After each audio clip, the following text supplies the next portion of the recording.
How's it going, class? This is my final video blog, number 11, I want to say, so let's get right into it. I took a look at the transitional care of older adults hospitalized with heart failure, a randomized controlled trial. Um, this is brought to us by Mary D. Naylor, who's a PhD, Dorothy A. Broughton, who's also a PhD, Roberta L. Campbell, PhD, Greg Masalan, Kathleen M. McKeely, and J. Sanford Schwartz. Please forgive me, I did butcher those names. Um, so we were asked to, let's see, describe the problem the authors and researchers were attempting to address. So they were attempting to examine the effectiveness and transitional care intervention delivered by advanced practice nurses, APNs, and to elders hospitalized with heart failure. A review of 94 studies reported between 1985 and 2001 revealed that the transition of older adults from hospital to home is associated with high rates of preventable poor post-discharge outcomes. So basically, these 94 studies that were reviewed from 1985 to 2001 show that post-discharge, some of these preventable post-discharge outcomes that happen could be prevented. However, due to, I don't know, lack of knowledge, maybe too much of a busy schedule, these things just get thrown out and we run into problems. So the study of the purpose of this, the study purpose and design are older adults coping with multiple conditions and complex therapeutic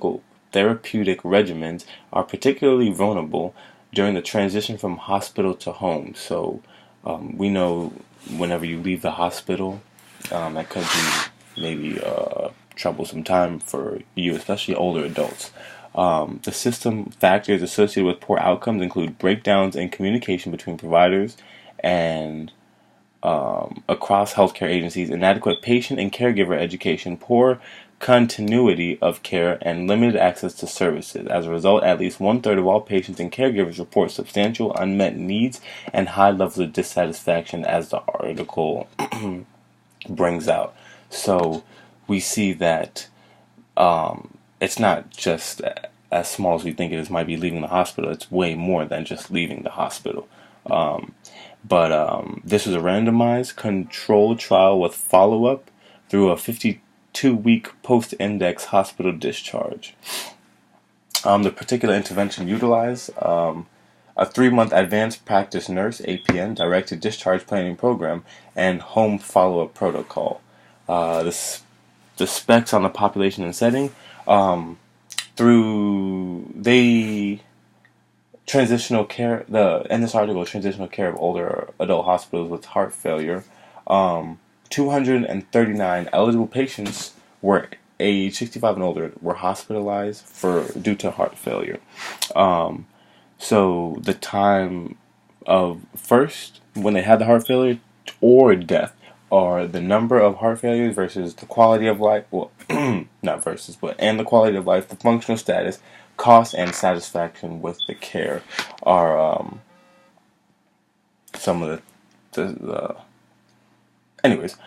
The system elements of intervention. The study was conducted by 6 Philadelphia academic and community hospitals. Patients were 65 and older were admitted to the hospitals from their homes between February 1997, and January 2001 with the diagnosis of heart failure. And they were all screened for participation. Some of the major outcomes and variables explained: 46% of the control group had diastolic failure, compared with only 40% of the intervention group. And of the 121 in the control group, those patients, 39% of them were prescribed an angiotensin converting enzyme inhibitor, compared with only 37%, which is 44 out of 118. So we kind of have the numbers of the intervention group patients. Another fact that we have is 24 patients, 10%, had died by the 52 weeks post-discharge. So after the discharge, only 24 patients had died, 13 from the control and 11 from the intervention. So the results of the study, the mean age of the patients, it was 76. 43% were male and 36 were African American. The time to first readmission or death was longer in the intervention patients, which is 51.65%. At 52 weeks, the intervention group patients had fewer readmissions, 104 as opposed to 162, and the lower mean total cost, 7,636 as opposed to 12,481. For the intervention patients, only short-term improvements were demonstrated in overall quality of life, which is over a 12-week period, and physical dimensions of quality of life were 2 weeks. And patient satisfaction assessed was between 2 and 6 weeks. And one unique recommendation and idea that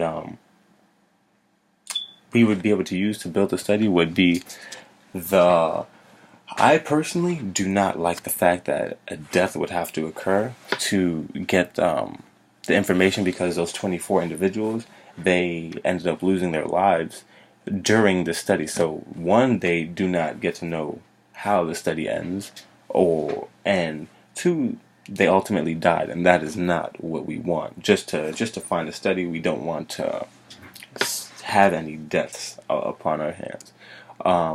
Hopefully I didn't butcher this video blog too much. Thank you. Thanks for watching.